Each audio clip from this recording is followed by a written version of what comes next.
And this dot represents one person who's healthy and decides to go out like usual.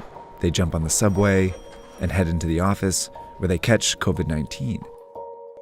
But they don't feel sick right away and might not for several days. So later they go to a basketball game where they unknowingly infect 2 or 3 more people.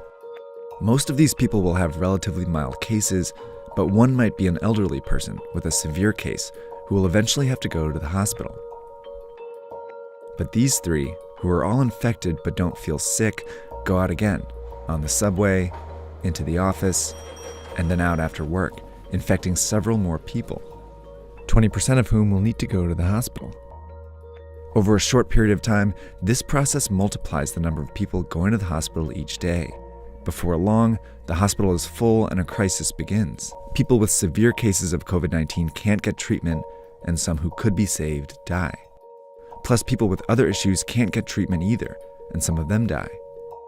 This surge of severe cases causes avoidable deaths.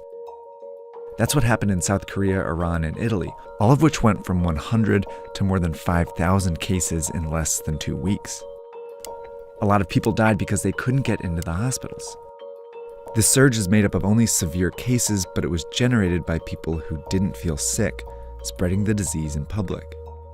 Which means the people who can do the most to avoid these unnecessary deaths are these people. And that means all of us. To slow the virus down, you need to act as if you already have it. By avoiding public transportation, the office, crowded places, and even small social gatherings, you decrease your chances of both getting the disease and spreading it. This is called social distancing.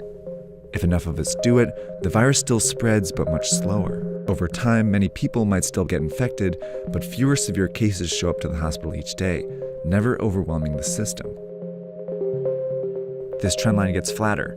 These people can all get treatment, and fewer people die because of it. These are the 2 ways the COVID-19 pandemic can play out. But this one only happens if everyone does their part. And it's why experts and officials are urging people to flatten the curve by social distancing and staying home as much as possible. It's also why in the US,